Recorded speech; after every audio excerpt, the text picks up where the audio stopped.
El doctor Diolindo Ezequiel Mena es abogado egresado de la Universidad Nacional de La Plata, ha cursado la especialización en Derecho Constitucional en la Universidad Católica Argentina, es integrante de la Cátedra 3 de Derecho Constitucional de la Universidad Nacional de La Plata, subdirector del Instituto de Acceso a la Justicia de la Asociación Argentina de Justicia Constitucional, junto con la doctora Rocío Carabús, es abogado auditor en la Fiscalía de Estado de la Provincia de Buenos Aires y participa en diferentes jornadas y congresos de derecho público.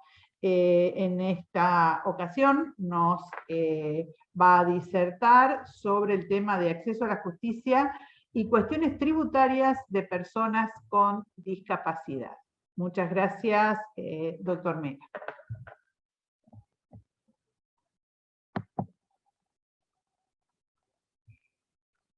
Teniendo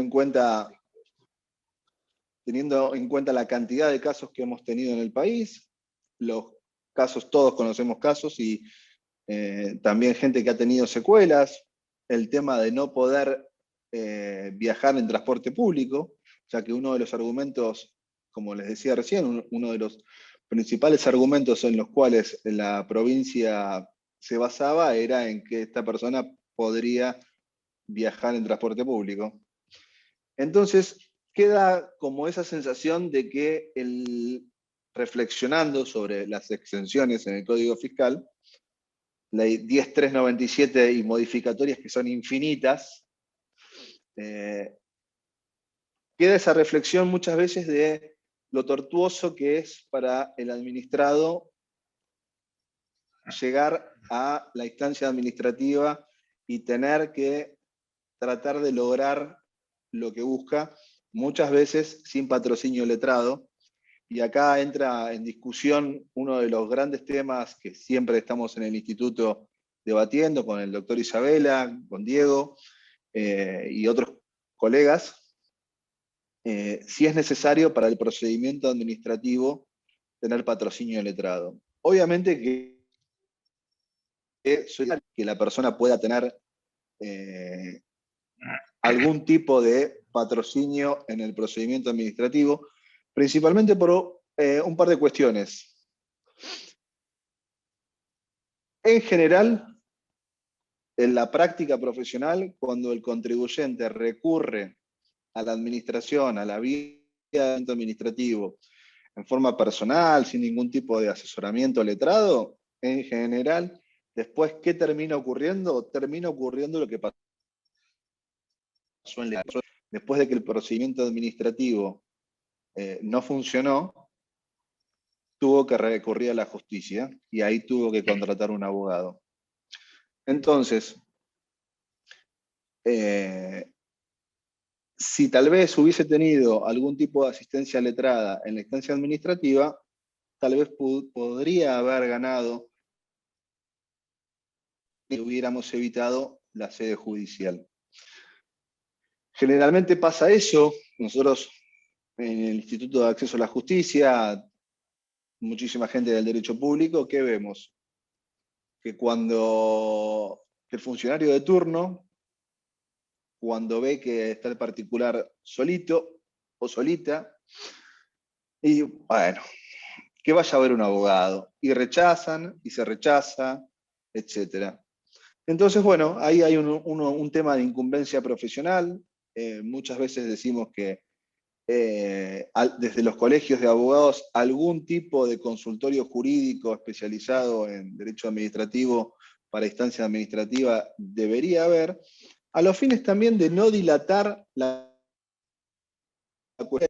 Cuando hablamos del acceso a la justicia, consideramos también que si los colegios profesionales pudiesen brindar algún tipo de asesoramiento, algún tipo de asesoramiento, tendríamos también muchas instancias judiciales. El término que me sale naturalmente es innecesaria, pero termina siendo necesaria por el mal funcionamiento del procedimiento administrativo. Hubo un proyecto en el cual el doctor Isabela estuvo trabajando de una nueva ley de procedimiento administrativo en la provincia de Buenos Aires, y uno de los primeros puntos que tenía ese proyecto era justamente el asesoramiento del administrado. Porque después tenemos una ley de procedimiento administrativa excelente, divina, primermundista, si queremos así llamarla, pero resulta que el funcionario de turno es un denegador de derechos serial, y entonces nos encontramos con que, bien o mal, si el contribuyente quiere sacar adelante lo que está peticionando, y ahí va a tener que contratar un abogado. Yendo por ahí a la cuestión del abogado, y en definitiva, los colegas siempre se preguntan por estas cuestiones, por el rédito económico. Bueno, en esta causa se regularon casi 30 IUs, y a valores de hoy el IUs, que está a más de 3.000 pesos, no es un monto menor para llevar adelante una pretensión anulatoria, así que es una cuestión a tener en cuenta. Pero bueno, yo empezaba un poco la charla de hoy, porque creo que van a llegar o van a empezar a surgir planteamientos de personas buscando algún tipo de exención. Además tenemos que tener en cuenta el contexto económico, en el cual tal vez la persona siempre fue un contribuyente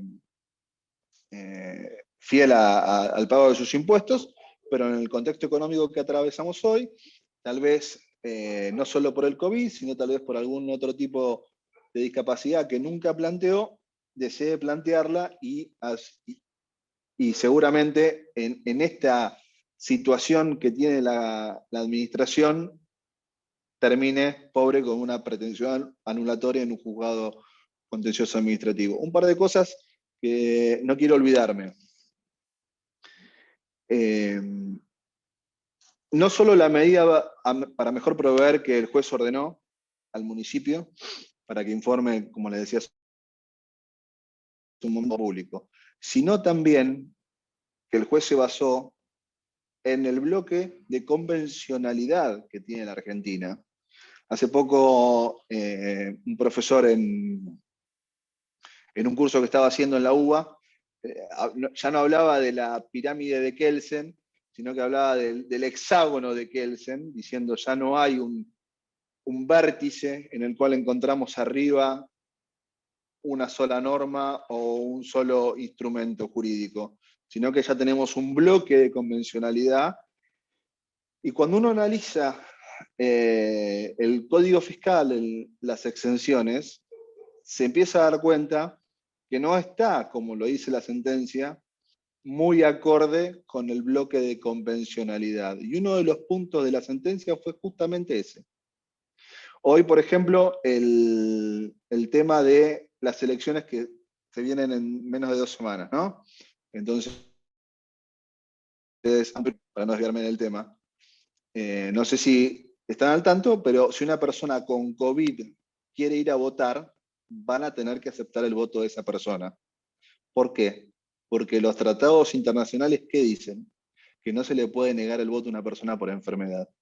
Así que si una persona enferma va a votar, va a tener que votar. Entonces todos nos horrorizamos, decimos, ¿cómo va a ir alguien con COVID? Bueno, es una persona enferma. Nuestro bloque de convencionalidad, ¿qué dice? Que puede votar. Y la fiscal no está muy en sintonía con los bloques o con el bloque de constitucionalidad, de convencionalidad, con los convenios internacionales que Argentina suscribió. Y ahí también estuvo uno de los puntos de la sentencia, ¿no? Y acá, por ahí, para los abogados de la profesión, que muchas veces por ahí se quedan en fundar nada más que en el Código Fiscal y en alguna sentencia, sino también ir a los instrumentos internacionales, que seguramente van a encontrar argumentos para fundar la petición. No me voy de mencionar el tema de los instrumentos internacionales, y por supuesto, bueno, el tema de los honorarios no quería dejar de decirlo, y bueno, si me dan un segundo, tomo un poco de agua, que acá en La Plata hace calor. Me gustaría más que fuese un gin tonic, pero bueno, les aseguro que es agua. Así que bueno, esta primera parte, yo para cumplir bien con los tiempos y no aburrirlos tampoco, porque imagino que a esta altura ya estamos todos un poco cansados de los Zooms, a veces estamos hasta a 2 Zooms al mismo tiempo. Entonces, bueno, ahora en un momento, cuando empieza a hablar el doctor Colombo, comparto la sentencia de Leale Horacio Daniel y ya les queda como material del curso. Y otro de los puntos que voy a tratar ahora ya es el tema de un poco la legislación y competencia que rige en el Fuero Contencioso Administrativo de la provincia de Buenos Aires.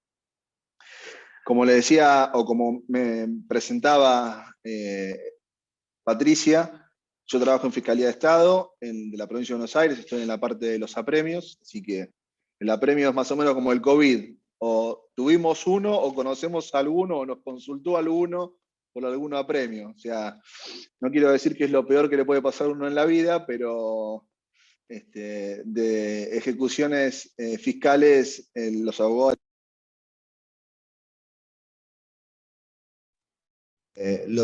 de la profesión estamos bastante curtidos por la cantidad de ejecuciones que se han iniciado en los últimos años, y a su vez los juzgados contenciosos administrativos también, debo reconocer que están bastante saturados del volumen de causas que año tras año, excepto el año pasado y que nos pusimos en modo buenos o tolerantes. Los años anteriores hemos estado por encima de los 100.000 juicios por año, lo cual representa en algunos juzgados hasta 10.000 causas por año iniciadas.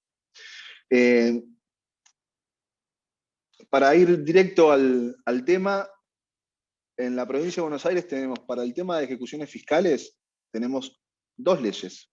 En realidad tenemos un decreto ley, que es el 9122 del 78, y tenemos la ley 13406. Acá, como de nuevo otro paréntesis, y trayendo palabras del doctor Isabela, que siempre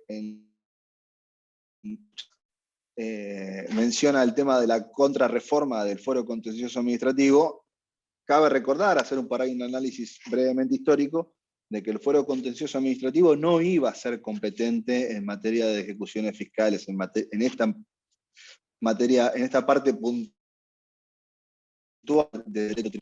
Pero bueno, la contrarreforma a la que alude siempre Diego, la 13.101, fue la que le dio competencia al Fuero Contencioso Administrativo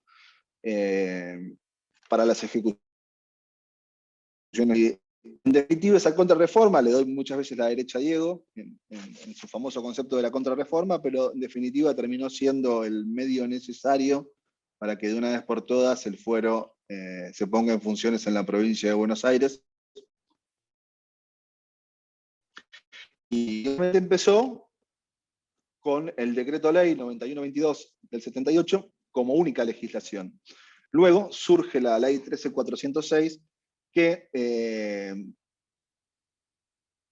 es para el análisis, o en realidad es la ley que rige para los créditos de naturaleza tributaria. O sea, cuando nosotros tenemos nosotros vamos a tener, dentro de lo que son ejecuciones fiscales, vamos a tener ejecuciones fiscales de materia tributaria y de materia no tributaria.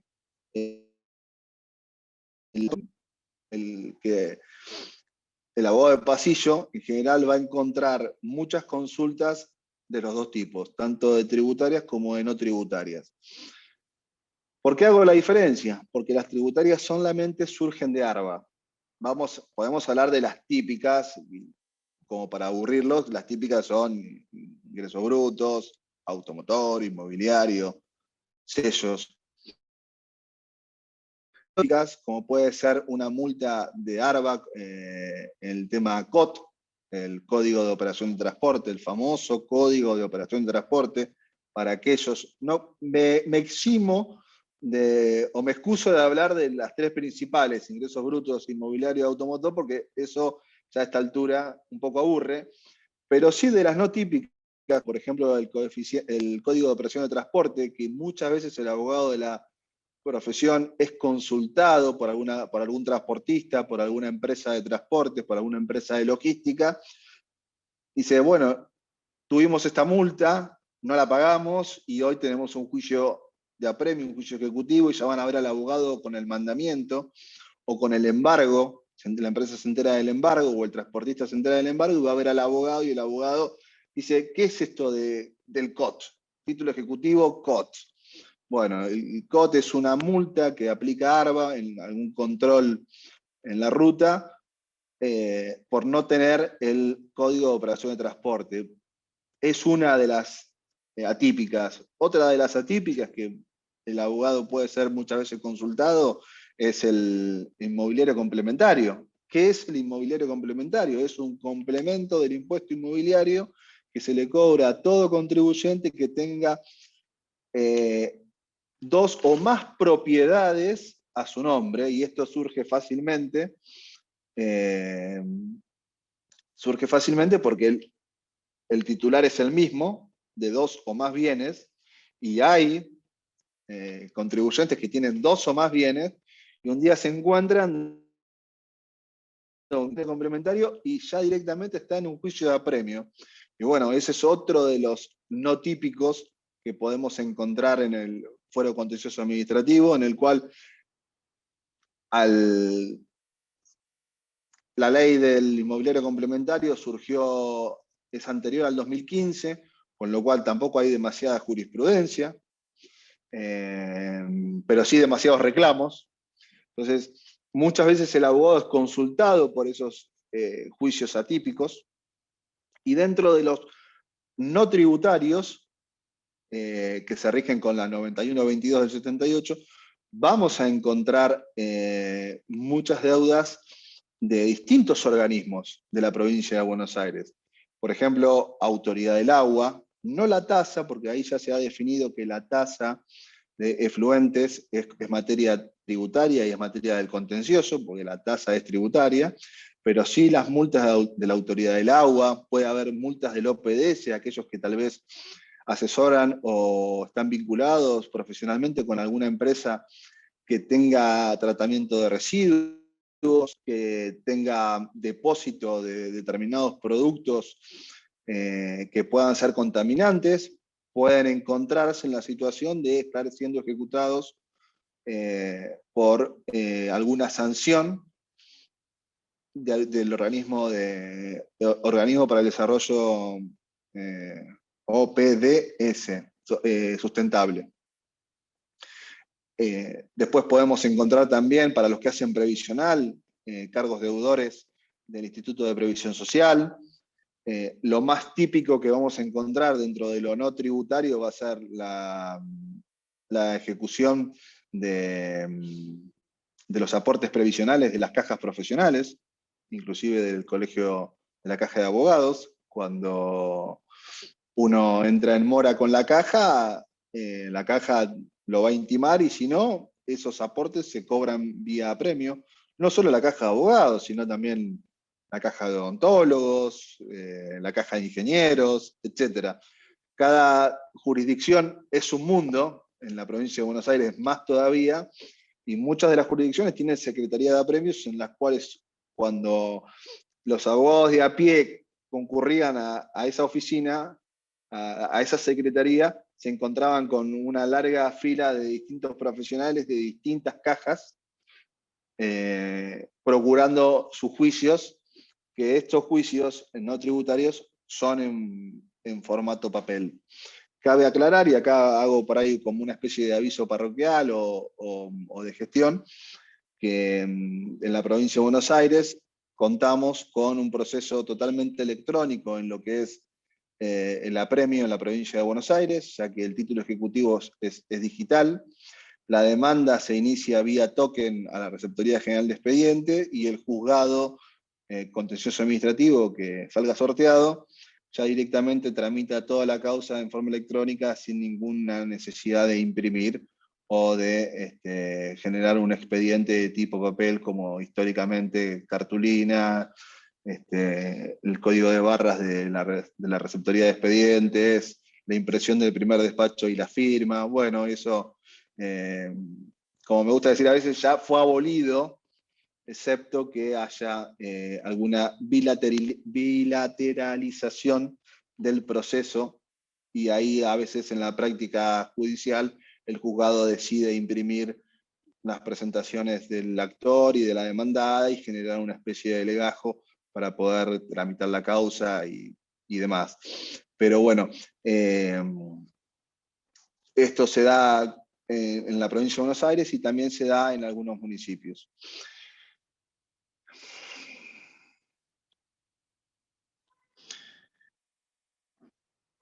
Bueno, dentro de los tributarios también se puede mencionar sellos, que no sé si lo había mencionado, y un caso para aquellos que se dedican a concursos y quiebras,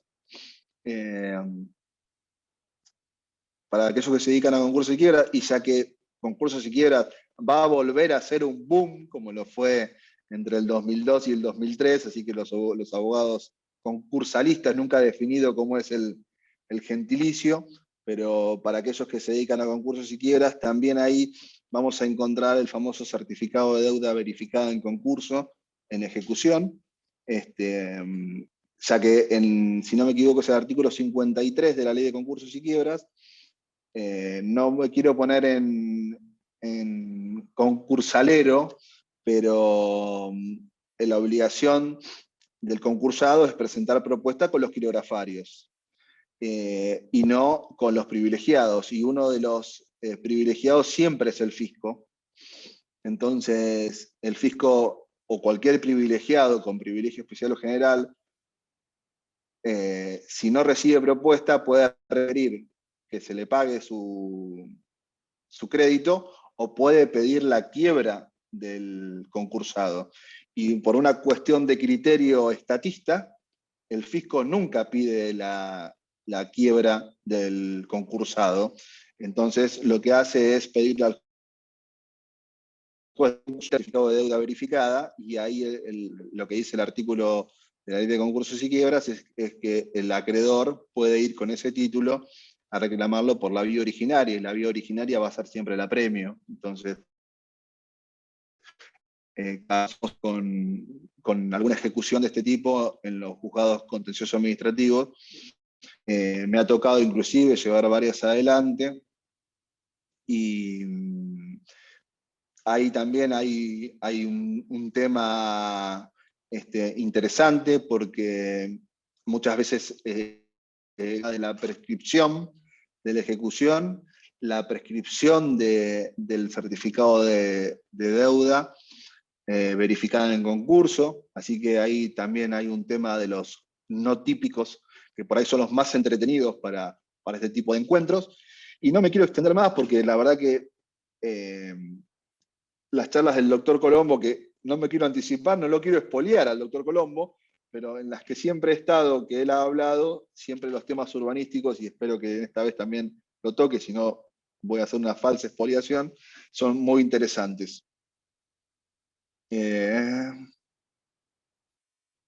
Bueno, estoy mirando acá, como cerrando, por ahí uno de los temas que se va a venir o que va a ser interesante para el ejercicio de la profesión en el fuero contencioso, va a ser todo el tema de notificaciones post las medidas de alivio. O sea, después de la PASO hace 2 años empezaron medidas de alivio desde el fisco de la provincia de Buenos Aires, y desde la pandemia que en la provincia de Buenos Aires ya no se notifican los juicios de apremio por la cuestión del COVID.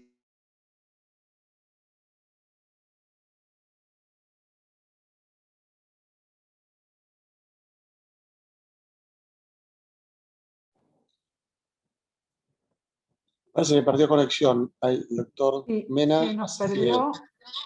Esperamos que se conecte. Se veía un poquito... Acá volví, está de nuevo. volví y cierro. Me están pidiendo que cierre, me parece. Lo tomo como una intimación y digo esto, lo último, como para cumplir con los plazos y los tiempos. Una de las cuestiones que se va a venir ahora en el fuero va a ser cuando se levante la restricción de dar traslado de la cantidad de demandas que ya fueron iniciadas con anterioridad a la pandemia. Por el último paréntesis que hago en esta charla es que los créditos sí o sí van a tener que ser iniciados, sí o sí vamos a tener que iniciar ejecuciones, porque nosotros no podemos condenar deuda, y esto lo veníamos charlando con la otra subdirectora del instituto, la doctora Rocío Carabús, de que el funcionario de turno corre el riesgo de tener una sanción desde el Tribunal de Cuentas de la provincia, ¿no? No puede el funcionario decidir no iniciar.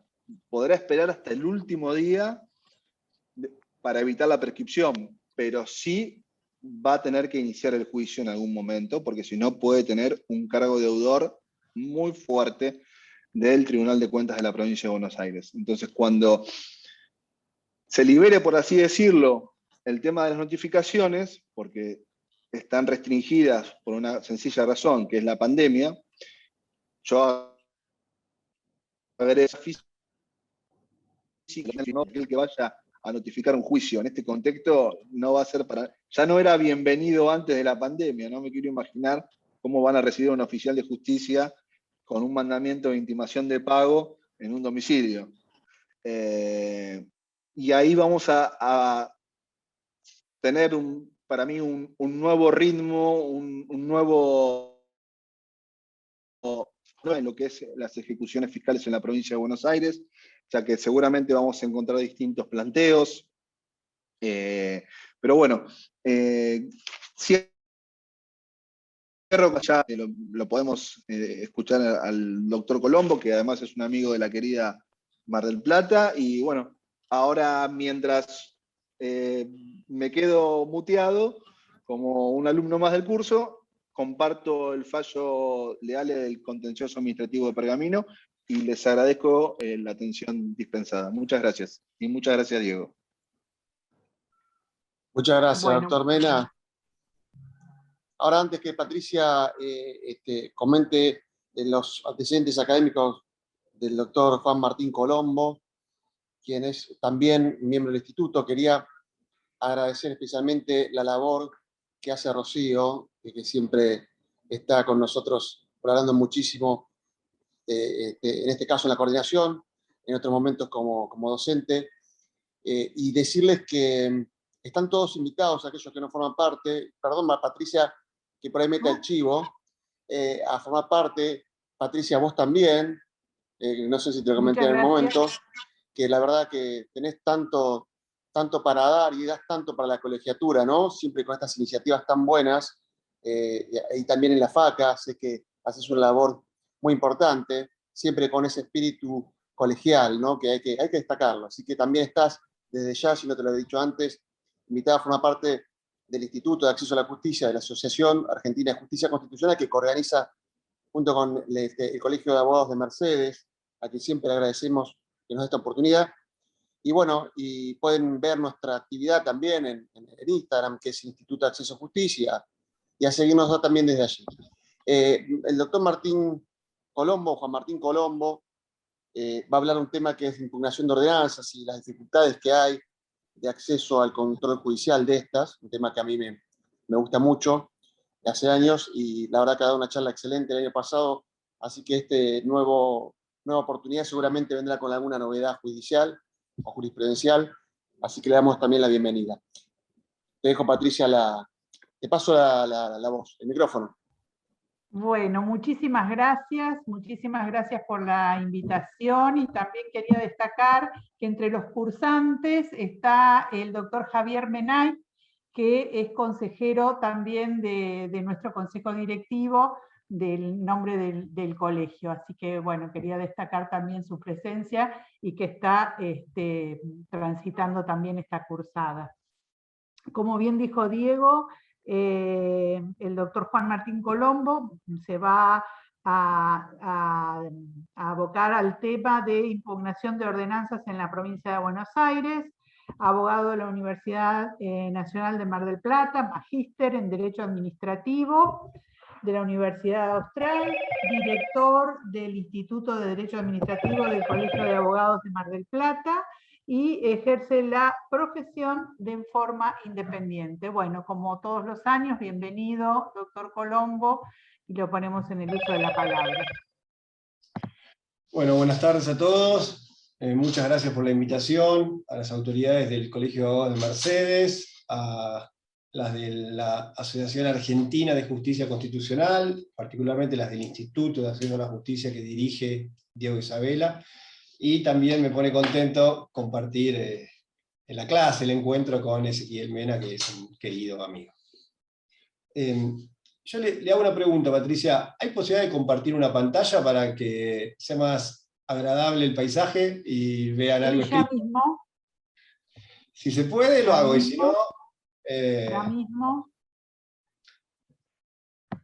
Ahí está, ya está en condiciones.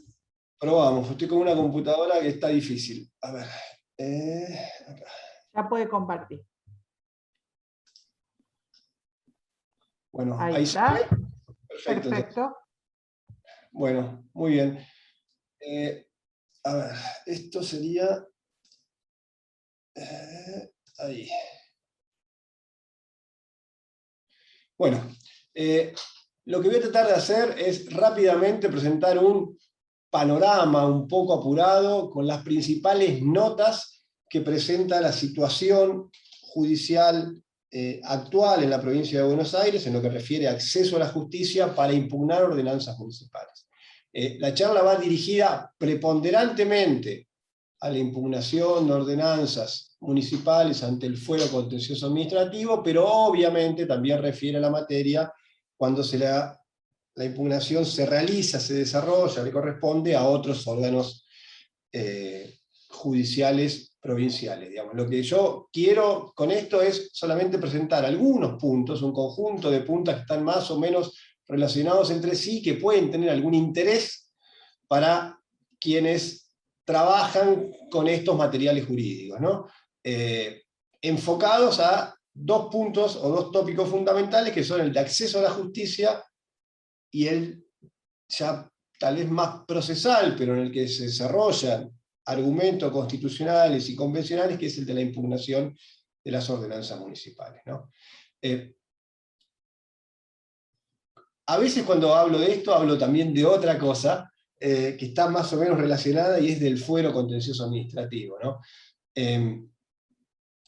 Tenemos un fuero que tiene casi 18 años, le falta poquito, 3 meses o 4, y tiene alguna historia o un camino recorrido que es interesante, es muy interesante en ese punto. Ezequiel Mena antes se refirió a la contrarreforma de la ley 13.101, y como se va a ver enseguida, creo que se va a ver enseguida, si la exposición que yo hago es clara, en este punto eso tiene muchísima importancia para mostrar en qué ambiente, en qué contexto se desenvuelve esta cuestión, y sobre todo cuáles son los elementos, las fuentes o los materiales jurídicos con los que hay que tratar los asuntos en los cuales uno debe evaluar la posibilidad de impugnar una ordenanza en forma judicial, ¿no? Así que, aprovechando esta charla, quisiera hablar un poquitito, muy breve, no más de 5 a 7 minutos, del camino recorrido en materia de fuero contencioso administrativo en la provincia de Buenos Aires, ¿no? Que tiene algunas cosas interesantísimas, ¿no? Cuando se plantea la ley de reforma constitucional, no se había incluido la reforma completa del capítulo judicial, ¿no? Que hoy es el capítulo 6º de la Constitución, pero sin embargo en el ámbito de la Comisión Reformadora se logró el consenso total. Y ese consenso estuvo suscripto, apoyado por todo el pentagrama político, digamos, aún las posiciones más antitéticas que en aquel momento traslucían en partidos políticos o agrupaciones políticas o alianzas políticas tales como el Modín de un lado y el Frepaso del otro, ¿no? Que parecían en principio con posiciones antagónicas, pero que sin embargo confluyeron en dar lugar al alumbramiento de la reforma del capítulo judicial de la Constitución provincial, y dio lugar de esa manera a la cláusula del artículo 166 de la Constitución provincial, que refiere a la reforma judicial y particularmente a la instauración del fuero contencioso, ¿no? Eso es algo significativo, ¿no? Porque la cláusula del artículo 116 determina la creación del fuero. Pero bueno, el auspicio que había en todo esto, el consenso, la conciliación de posiciones que a priori parecían antagónicas, no dejó tranquilo a todos los operadores judiciales que rápidamente empezaban a mirar, ¿y ahora qué? ¿No? Hay una vieja película que se llama El Candidato con Robert Redford, hacen toda la campaña política, terminan ganando y cuando cierran y ganan las elecciones dicen, ¿y ahora qué hacemos? Bueno, esto pasó algo parecido. ¿El ahora qué es? Había que poner en funcionamiento el fuero contencioso administrativo, y eso implicaba que los municipios y la provincia de Buenos Aires estuvieran en situación de ser mucho más demandados judicialmente, y que esas demandas se pudieran entablar ante jueces que estaban mucho más cerca de la gente que tenía que plantear esas demandas, ¿no? Así que los operadores políticos de distintos ámbitos, digamos, gobernantes provinciales, diputados, legisladores en general, intendentes, ministros, empezaron a corcoviar un poquitito, pero también lo hicieron los operadores judiciales, ¿no? La Corte, que en aquel momento tenía competencia exclusiva, excluyente, originaria, para una gran cantidad de asuntos, de golpe perdía un poquitito de poder, y algo había ahí, algún cambio había que no agradaba demasiado. Entonces se incluyó entre las cláusulas transitorias de la Constitución Provincial la del artículo 215, que estableció un plazo dentro del cual el fuero se pondría a funcionar, ¿no? El artículo 215 dice más o menos algo así, que el fuero contencioso administrativo se pondrá a funcionar antes del 1 de octubre, y que al ponerse a funcionar tendrá que salir juntamente con la aprobación de la ley que establezca los procedimientos o el Código Procesal Administrativo. Esto es lo primero que me parece importante mencionar sobre esto, ¿no? El 1 de octubre de 1997, la propia Constitución, por consenso total de los convencionales constituyentes, determinó que se tenía que aprobar o poner en funcionamiento el fuero de la mano de un nuevo código. Sin embargo, a esa fecha, llegado el 1 de octubre de 1997, no había mucho, en verdad. Se fueron dando sucesivas prórrogas del plazo establecido en el artículo 215 de la Constitución Nacional, y a su vez se fueron dando reformas que iban hacia un lado y después hacia el otro, en lo que refiere a la conformación del fuero, al alojamiento de las cámaras, al sistema de enjuiciamiento y a los procedimientos que había que dar ahí adentro, ¿no? Mientras tanto, la Corte fue sacando una serie de fallos en los que primero dijo, todo sigue igual, y luego de a poquitito fue abriendo un poquitito la jurisdicción, admitiendo pretensiones procesales que antes no admitía, en una serie de fallos muy, pero muy interesantes que se dieron en aquellos años, ¿no? Y mientras esto ocurría, acá en el grupo hay algunos, lo acabo de ver, los jueces contenciosos estaban designados, en algunos casos, los jueces de primera instancia, solo les faltaba que les tomaran el juramento, y bueno, faltaba cumplir o terminar el proceso de designación en el caso de los jueces de Cámara, ¿no? En ese contexto, en el año 2002, 2003, el Colegio de Abogados promovió un amparo ante la Corte Provincial. En verdad, antes había hecho un intento ante el Tribunal de Casación Penal, que se declaró incompetente, y luego ante la Corte, cuando plantea la cuestión, acude con una pretensión constitucional para que la Corte hiciera cesar la omisión inconstitucional y legítima que derivaba de una privación del acceso a la justicia o de la tutela judicial continua y efectiva que garantizaba el artículo 15 de la Constitución Nacional, aprobada en el año 1994, ¿no? Tras la condena, en el cual se obligaba a la provincia de Buenos Aires a poner en funcionamiento el fuero el 1 de septiembre y hacer todo lo que tuviera que hacer para que eso se pueda dar, se sucedieron nuevos incumplimientos, ¿no? La reacción política no se hizo esperar, y hubo algunas expresiones, a ver si está por acá, me pareció que la tenía, bastante interesantes, como la del ex ministro de Justicia Mechievi, que por aquel entonces le decía a los intendentes para que le anuncien a sus legisladores que apoyen esta contrarreforma o nefasta reforma. Escribió en algún lugar Diego Isabela, en algún lugar importante, ¿no? La revista Rap, y en un libro en colaboración, le decía que si no aprobaban esta ley que producía cambios ingentes en el sistema judicial, iban a estar caminando a una cámara de gas mientras pensaban que iban a un boliche bailable, ¿no? Ese era el contexto político en el que se aprobó la contrarreforma, con el plazo de la Constitución vencido y el plazo de la condena judicial de la Suprema Corte de Justicia vencido, y en esas condiciones, el 15 de diciembre del año 2003, tuvo su alumbramiento el fuero contencioso administrativo de la mano del Código reformado, ¿no? Por la Ley 13.101. Sustancialmente reformado por la Ley 13.101, que había sido sancionada en agosto del 2003, pero recién publicada en el Boletín Oficial del 19 de septiembre de 2003. Tomando algo de lo que dijo el doctor Deolindo Mena, ¿no? Hay quienes dicen, un miembro de la Corte, y tal vez de los más relevantes en esta materia, que si no hubiera sido por estas son sus palabras exactas, por la gran zanahoria fiscal que trajo consigo la Ley 13.101, los diputados provinciales seguramente no hubieran promovido esta ley y el Ejecutivo Provincial no la hubiera promulgado y permitido que entre a aplicar, ¿no? La irrupción de los juicios de apremio, la intromisión o la invasión de los juicios de apremio del fuero contencioso administrativo provincial, sin duda es lo que permitió en aquel momento que esto empiece a funcionar.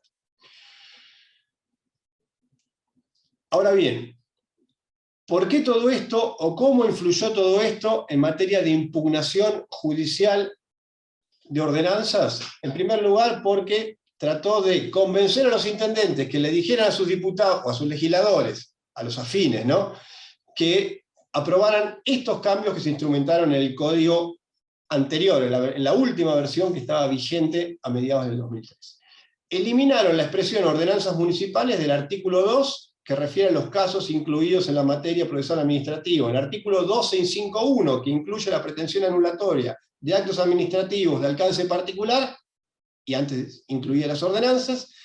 Del artículo 14, que refiere los recaudos de admisibilidad de esta pretensión anulatoria de actos administrativos de alcance particular, y también de ordenanzas, decía antes, y el artículo 50, inciso 2, sobre el contenido y los alcances de las sentencias.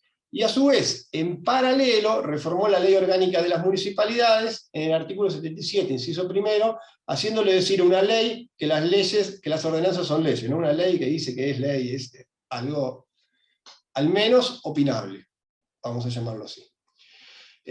No hay duda que con esto lo que se buscaba claramente era escamotear el enjuiciamiento de los casos administrativos vinculados con ordenanzas municipales ante el fuero contencioso administrativo, ¿no? En la expresión de fundamentos de la Ley 13.101, el mensaje de elevación que se envió a la legislatura, no había una sola mención a esta cuestión. Se eliminaron 4 artículos del código. Se sacaron las ordenanzas todo lo que se podía, porque en algún lugarcito con el artículo 33 se olvidó, y sin embargo no hay una sola mención a este punto. Incluso más, en una versión preliminar de la ley se preveía un reclamo previo ante el Departamento Ejecutivo, que podía llegar a un supuesto irrazonable, ¿no?, donde uno reclamaba ante el Ejecutivo que anulara una ordenanza cuando ya hay jurisprudencia de la Corte, y es claro que el Ejecutivo no tiene competencia para anular ordenanzas, ¿no? Eso le corresponde al mismo órgano que lo dicta, y no a otro que estaría invadiéndolo en ese caso, ¿no? Pero el razonamiento, lo que se buscaba era esto, ¿no? Pensar que si las ordenanzas son leyes en sentido formal y material, entonces no puede ser objeto de cuestionamiento mediante las pretensiones procesales administrativas que prevé el Código Procesal Administrativo, porque la impugnación directa de esas ordenanzas no está prevista en el Código Procesal Administrativo. Este es el esquema. Este es el pasado, digamos, si uno no sabe a dónde va, tiene que saber de dónde viene. Bueno, de acá venimos, ¿no? Inicialmente, el sector político quería mantener el status quo, primero no aprobar el fuero contencioso administrativo, cuando lo aprobó no implementarlo, cuando lo implementó retasearlo, y eso se expresa claramente en lo que refiere a la impugnación de las ordenanzas. Eso es lo primero. Lo segundo, ya yendo a hablar rápidamente, en estos 15 minutos más o menos que quedan, 20 de las ordenanzas, ¿no? No quiero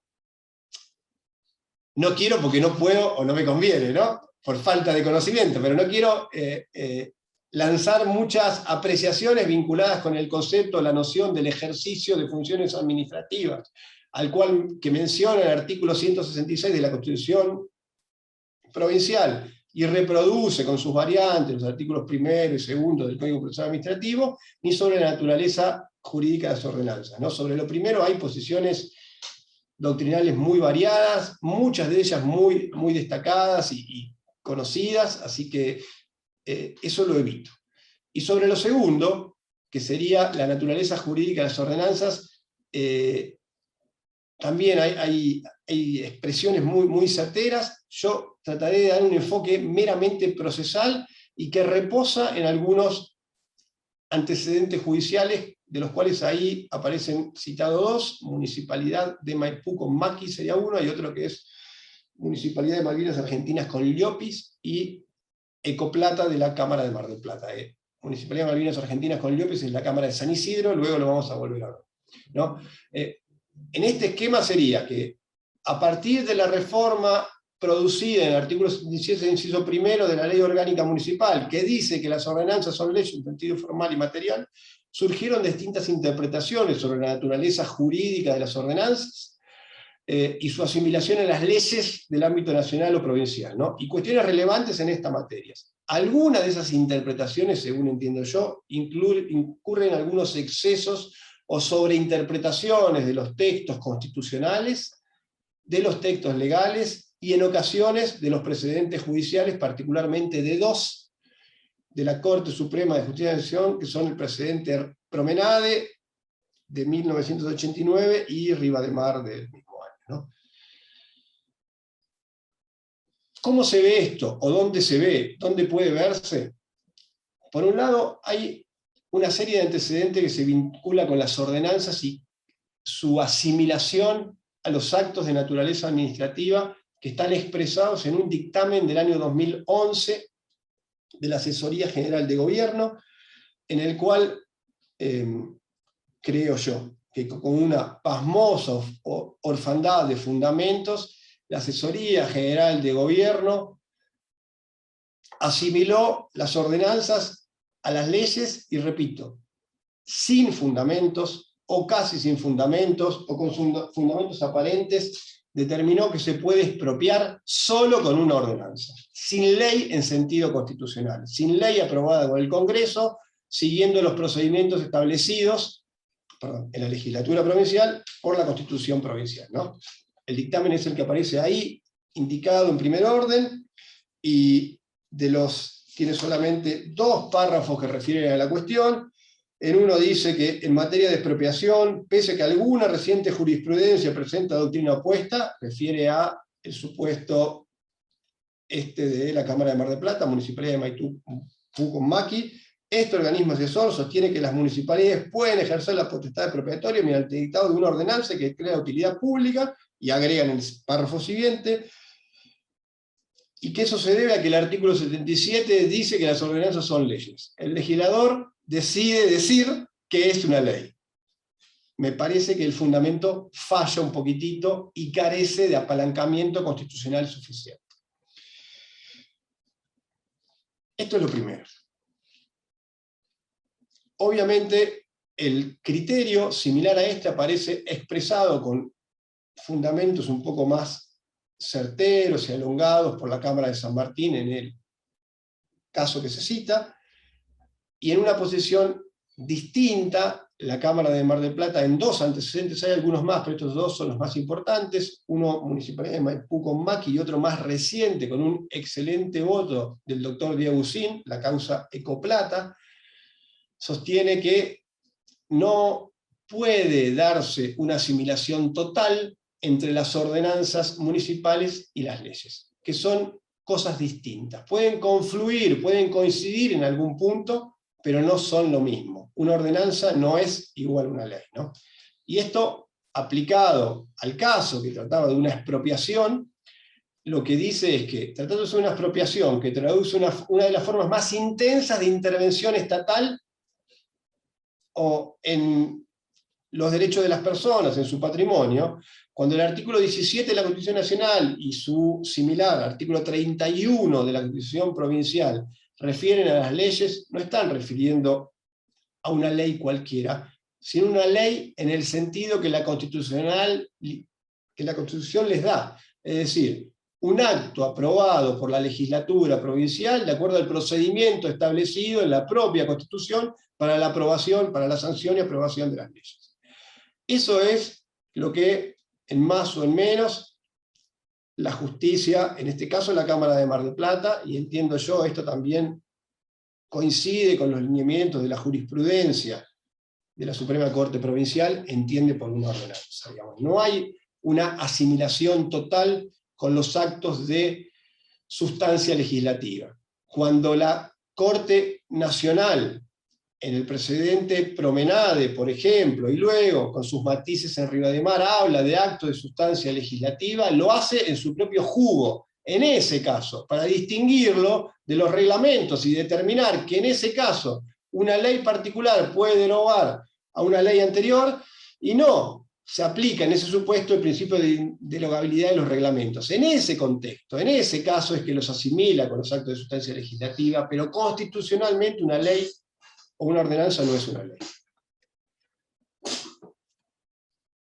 ¿Qué deriva de todo esto? Bueno, una serie de precedentes judiciales en los que, con función ciertamente docente, entiendo yo, la Cámara de Mar del Plata en este ámbito y la Corte en algún otro, con variaciones y matices, han determinado qué y cómo se puede impugnar, digamos, cómo y qué acto se puede impugnar ante la justicia en cada ámbito que corresponda, ¿no?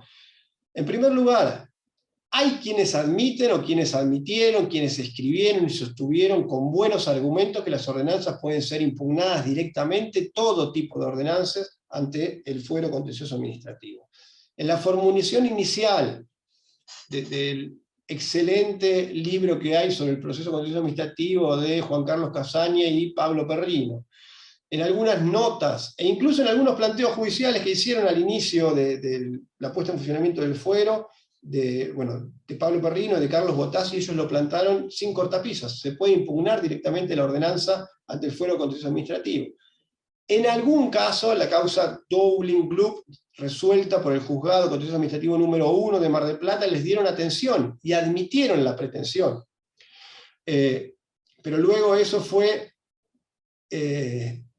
desestimado, esa admisibilidad, a la que luego enseguida vamos a hablar, por las cámaras regionales del fuero, ¿no? En Dowling Group es un fallo del doctor Simón Isach muy, pero muy interesante, donde ante la impugnación directa de una ordenanza de contenido normativo, un código que regulaba el ejercicio de actividades publicitarias en el partido de General Pueyrredón, y digamos, planteado en forma directa ante un juzgado de primera instancia del contencioso administrativo, la municipalidad local plantea una excepción de inadmisibilidad de la pretensión, y el juez Isach, en una resolución muy, muy interesante, desestima esa excepción sobre la base de estos argumentos, ¿no? En primer lugar, que la excepción de inadmisibilidad de la pretensión, según el artículo 35, 1A creo que es, no está prevista para estos supuestos, sino que está prevista para supuestos de falta de agotamiento de la vía, no configuración del silencio, vencimiento del plazo de caducidad, falta de pago previo, pero no para este tipo de supuestos. Que esto él lo readecúa y entiende que es un planteo de incompetencia, donde lo que la municipalidad estaba planteando al plantear la excepción de inadmisibilidad no era tal, sino que en verdad era una excepción de incompetencia, porque tendría que haber ido la causa en instancia originaria ante la Suprema Corte Provincial. Luego agrega que hay doctrina, en ese caso cita las opiniones de Botassi, Casaña y Perrino, que traslucían esos primeros trabajos a los que referí, muy buenos por cierto, y luego dice que se está ante una cuestión procesal dudosa, y como la cuestión es dudosa, aplicando el principio constitucional / convencional, indubio pro actione, tiene que admitir la pretensión. Esto fue revocado por la Cámara de Mar del Plata, que en esta causa y en alguna otra sentó con cariz bastante docente, lo que enseguida voy a tratar de presentarles, ¿no? Y lo hizo para tratar de solucionar una cuestión que se presentaba acuciantemente que, no, esto no lo puedo, que había sido bien detectada en un artículo del año 2000, en verdad hay dos de ese año, pero en un artículo sobre todo del año 2006 de Diego Isabela, en el que hablaba que esta incertidumbre que generaba el escamoteo de control judicial derivado de la ley 13.101 constituía una grave situación de indefensión, ¿no? Está claro que las ordenanzas, por no ser ejercicio, digamos, expresión directa del ejercicio de la función administrativa, sino legislativa o cuasi legislativa, y se admite esta denominación, no forman parte de la materia contenciosa administrativa, pero eso no implica que pueden quedar exentas de control judicial. Entonces lo que es necesario es establecer un esquema en el cual ese control judicial se pueda dar, para que ningún acto estatal, tenga la sustancia que tenga, puede quedar exento de la revisión judicial. Esto expresado en el artículo de Diego Isabela, que ahí cito, publicado en la Ley Buenos Aires. Hay otro que salió ahí nomás, cuando apareció un fallo importante de la Corte en una causa vinculada con un acto, una ordenanza de alcance individual, digamos, similar a un acto administrativo de alcance particular, el caso COA, y luego en la revista RAP, él lo mantuvo, pero en los fallos de la Cámara Contenciosa Administrativa de Mar del Plata, que ahí cito, eso más o menos está expresado. Lo que la Cámara de Mar del Plata sostiene es más o menos que los jueces deben aplicar la ley vigente, y que la ley vigente está dada por el Código Procesal Administrativo, incluyendo la reforma de la ley 13.101. Que la primera fuente de interpretación es la ley, por lo cual tiene que interpretarse la ley, Código Procesal Administrativo reformado, pensándose que todas sus palabras tienen algún sentido, y que esto tiene consecuencia o deferencia con el texto constitucional. Digamos, el descalce constitucional o el descalce de la programación constitucional tiene que ser algo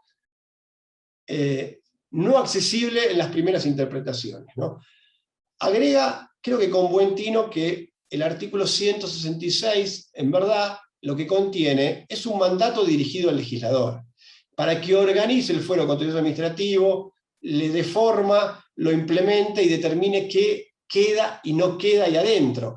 Y eso, en cierto modo, está expresado en dos precedentes muy importantes de la Suprema Corte de Justicia de la Provincia de Buenos Aires, que refieren a los supuestos de enjuiciamiento de daños derivados del error judicial, que son el caso Guinzo con Rizzo, de ya hace algunos años, y el más reciente caso Morera, que creo que es del año 2019 o 2020 a lo sumo, ¿no?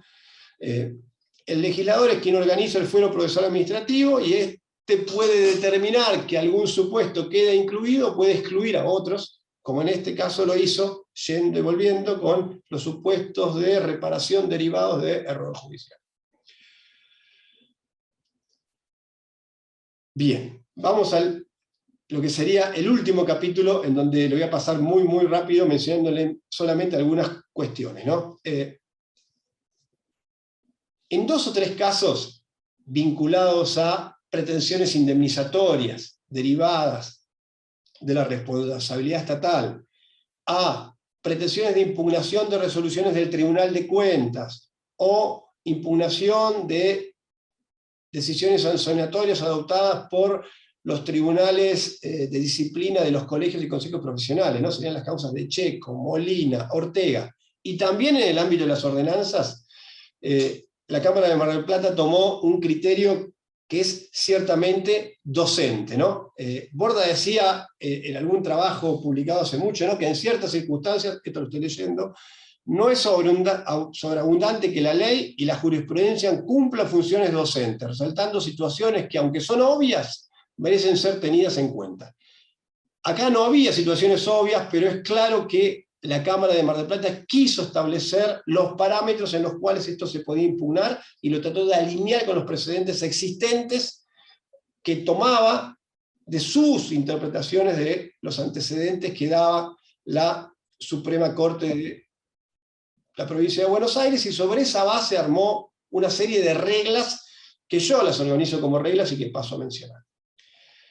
En primer lugar, cuando la ordenanza tiene contenido normativo, es decir, tiene contiene mandatos generales y abstractos, indeterminados o determinables, que si llegan a ser aplicados en el futuro, pueden afectar derechos tutelados por la Constitución provincial. Es decir, importante, Constitución provincial. Es decir, pueden afectar, menoscabar, obstruir o impedir el ejercicio de derechos constitucionales. Bueno, en ese caso, la impugnación tiene que ir directamente a la instancia originaria de la Corte de la acción originaria de inconstitucionalidad prevista en el artículo 161, inciso primero de la Constitución, y 683, regulada procesalmente por el artículo 683 y siguientes del Código Procesal Administrativo. Hay ahí dos precedentes de los más relevantes, en donde esto queda expresado: Transporte 25 de Mayo y Estañaro. Esto debe ocurrir siempre y cuando esa ordenanza contenga mandatos generales, es decir, y se lo haga con carácter preventivo, es decir, no haya un acto individual de aplicación, porque en ese supuesto se debería impugnar el acto de aplicación. Sobre esto también hay una serie de precedentes judiciales. Ahí cito Sociedad de Fomento Cariló, Huacar de la Cámara de Mar del Plata. En tiempo hay un caso importante que es Chiapari de la Corte, ¿no? En este caso, digamos, la Suprema Corte ha declarado que la competencia es originaria, es la que rige cuando hay una impugnación autónoma de inconstitucionalidad. Hay casos en los cuales, por ejemplo, lo tomó para impugnar el Código Urbano Ambiental, la causa Bornick del año 2012, o hay una resolución interesante que es del Colegio de Farmacéuticos, que es bastante activo judicialmente, con ahí algunos amigos platenses, donde obligaban a las farmacias a adecuarse al Código de Publicidad. Eso fue impugnado en forma directa, y esto lo resolvió una causa Colegio de Farmacéuticos del año 2013 o 2014, debe haber sido más o menos lo mismo. Pero la pretensión originaria, declarativa, de inconstitucionalidad no procede cuando hay algunos supuestos. Uno, no tiene que haber conflicto meramente legal, es decir, la conducta estatal, lo que se cuestiona, la ordenanza no debe estar en conflicto únicamente con una ley, sino con la Constitución. Y esa Constitución tiene que ser la Constitución provincial, porque si fuera la Constitución nacional, entonces tampoco le corresponde a la Corte provincial tomar esos asuntos, ¿no? Ya que la discordancia a nivel subconstitucional, aunque pueda constituir una inconstitucionalidad refleja, implica que el análisis, digamos, la materia, la relación que se evalúa depende de la interpretación que se le asigne a una ley y no a la Constitución. Después, si se trata de una ordenanza de alcance particular, este sería, bueno, de una ordenanza de alcance particular, que está desprovista de las notas de generalidad, abstracción e impersonalidad, en ese caso procede la impugnación directa. Aquí hay un antecedente que está anotado por Diego Isabela, que es el caso Coa Constitución del año 2005. Hay un caso muy interesante de la Cámara de La Plata que se llama Asociación Civil Nuevo Ambiente, con un excelente voto de la doctora Milanta, y hay una serie de causas, unas cuantas, de la Corte Provincial y de la Cámara de Mar del Plata, en las que se cuestionaban habilitaciones o retiro de habilitaciones a locales comerciales, y en esos casos se admitió, como no podía ser de otra manera, la impugnación directa. Después, si la impugnación está apalancada en la violación de normas que surgen de la Constitución Nacional, en ese caso la vía que corresponde es la del proceso de amparo, siempre y cuando se den los recaudos excepcionales que prevé la regulación legal del amparo de la mano del artículo 20.2 de la Constitución Provincial, ¿no? Le agregaría una segunda regla a la que me refiero muy rápido. Si la ordenanza tiene contenido normativo, pero lo que se impugna es el acto de aplicación de la ordenanza, entonces no hay duda que la impugnación procede ante el fuero contencioso administrativo, ¿no? Porque lo que se tacha de ilegal, lo que genera el agravio, es el acto administrativo que aplica la ordenanza, aunque conlleve subsidiariamente el planteo de inconstitucionalidad, ilegalidad, ilegitimidad o inaplicabilidad de la ordenanza. Hay un caso interesante de la Cámara de La Plata, que es Farmacia Lifstein, vinculado con un proceso de determinación tributaria en el que se impugnaba una resolución del secretario de Economía y Hacienda de la Municipalidad de La Plata y la ordenanza fiscal que aplicaba este funcionario, y un caso que se llama Nueva Cart de Mar del Plata, en que una municipalidad de la región pretendía aplicar la ordenanza fiscal cobrando tasa de publicidad y propaganda por solamente exhibir una pequeña calcomanía que decía que ahí se podía pagar con una tarjeta. Termino en 2 minutos. Si la ordenanza municipal tiene contenido normativo, esto no es,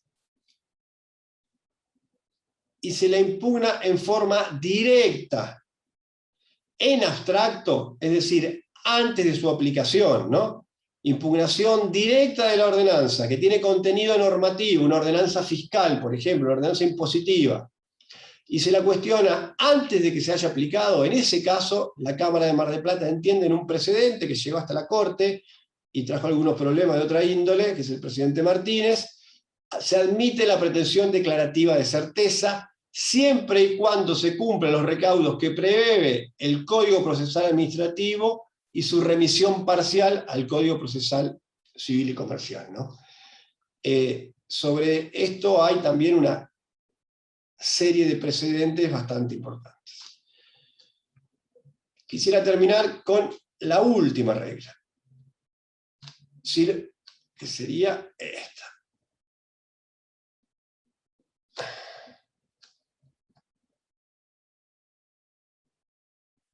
Ahí está. Bueno, vamos a terminar ahí. Bueno, con esto termino.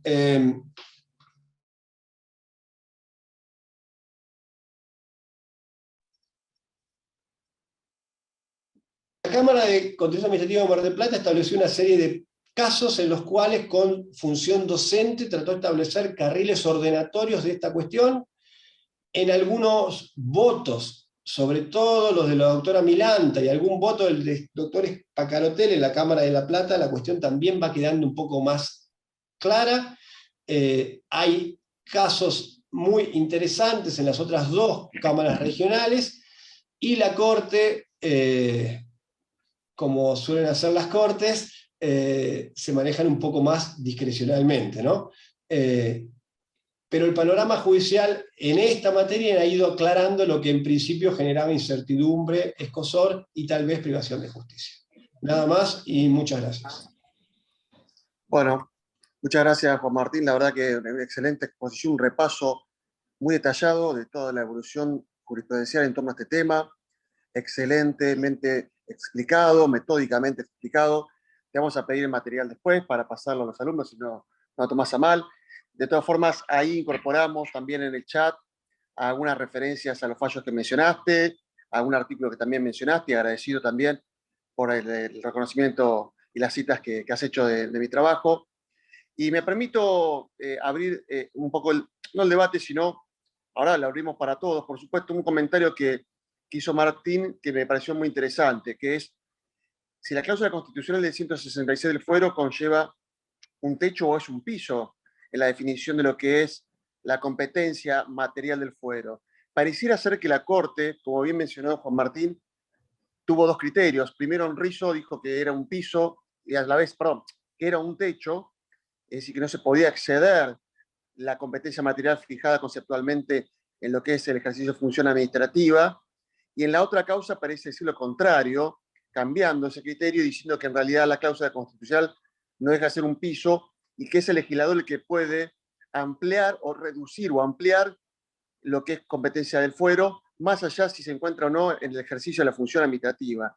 A mi criterio, me parece que este último es el más sano, porque claramente incorpora todo lo que tiene que ver con el ejercicio de prerrogativas públicas. Si ustedes analizan los antecedentes de la Convención Constituyente, en donde el doctor Soria fue de alguna manera el autor intelectual de esta cláusula, van a ver algo interesante que yo lo acabo de descubrir hace muy poco, y que el doctor Soria, cuando quiso poner en la cláusula constitucional, la propuesta era hablar no del ejercicio de función administrativa, sino más bien del ejercicio de prerrogativas públicas. Eso fue rechazado por la mayoría y quedó limitado el ejercicio de la función administrativa. Y como sabemos, el ejercicio de función administrativa, la noción de función administrativa es muy variada, hay distintos criterios, pero claramente pareciera ser que el descarte, el criterio residual, llevaría a decirnos que la función administrativa no está presente cuando se dicta una ordenanza de carácter general y con contenido abstracto y normativo. Por lo tanto, no soy, más allá de que comparto que quizás lo más saludable sería que esto sea un piso y no un techo, lo cierto es que la Constitución habla de función administrativa, como que tiene que estar presente para que se defina la competencia del fuero.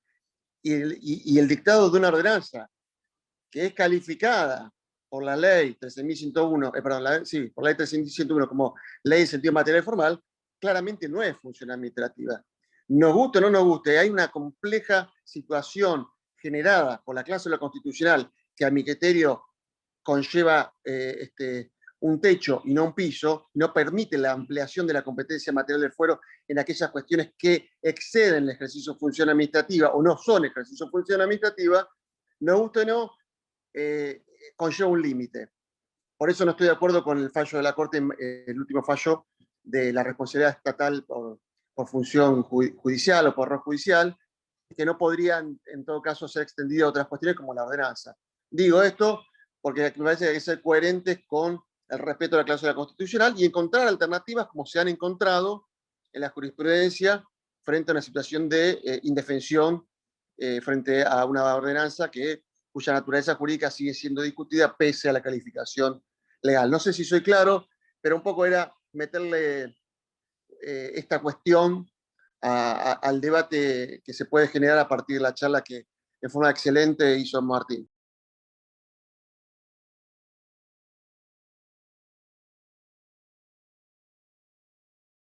Y dejamos abierto, por supuesto, el micrófono para aquellos que quieran aportar algo, o obviamente a Martín o Juan Martín si quiere ampliar algo. Desde ya queda abierta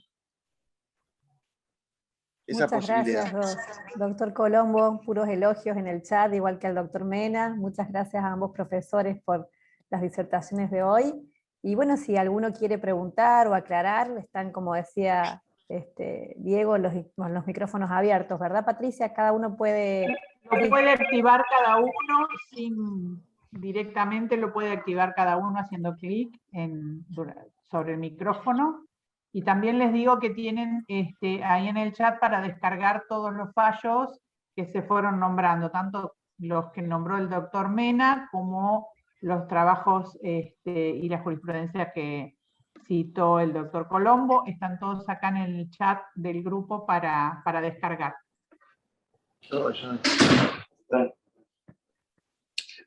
Acá me están prestando la oficina. Hola, buenas tardes. Los saludo a todos, en especial a Diego por haber organizado esta actividad, y a Juan Martín y a Ezequiel, la verdad que más que interesante, y solamente agregar que coincido con Diego en que el fallo Morera abre una puerta demasiado grande a toda la rediscusión sobre la cuestión de la función administrativa. ¿Qué es función administrativa? Lo que enseñamos a los alumnos en la facultad, que es tan difícil de definir, ¿no es cierto? O sea, ¿qué vamos a definir como función administrativa a partir del fallo Morera? Nada, lo dejo como un pequeño aporte. Sí, parece que es una discusión eterna y no van con... Pero bueno, finalmente, como le dije alguna vez a un juez amigo, generalmente, bueno, las discusiones son buenas, pero el derecho no deja de ser lo que los jueces, y en este caso la Corte, termine diciendo, ¿no? Así que quizás zanjar la discusión en algún momento con un fallo de la Corte en ese sentido sea positivo.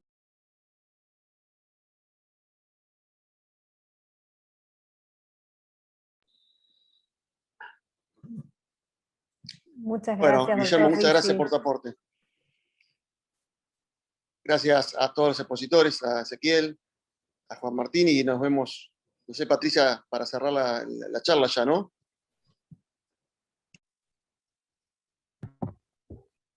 Sí, en el próximo encuentro, la tercera clase con el doctor Estupenengo, el tema cuestiones constitucionales y procesales de la impugnación judicial de sanciones administrativas, y la doctora Valeria Moliani en revisión judicial de tarifas de gas y electricidad. ¿La vas a reemplazar a la doctora Valeria Mogliani, por cuestiones de su agenda, no va a poder estar presente, así que la va a reemplazar a ella el doctor Cristian Méndez, que está ahora presente entre nosotros. El mismo Bien. tema, el mismo tópico, pero el doctor Méndez va a ser el segundo disertante junto al doctor Estupenengo. Perfecto, bueno, muy bien. Muchas Hecha la gracias. aclaración, entonces, nos vemos en el tercer encuentro. Muchas gracias a todos los alumnos, muchas gracias a los profesores presentes. Nos vemos el próximo martes a las 16. Muchas gracias, doctora Leva. Muchas gracias a ustedes.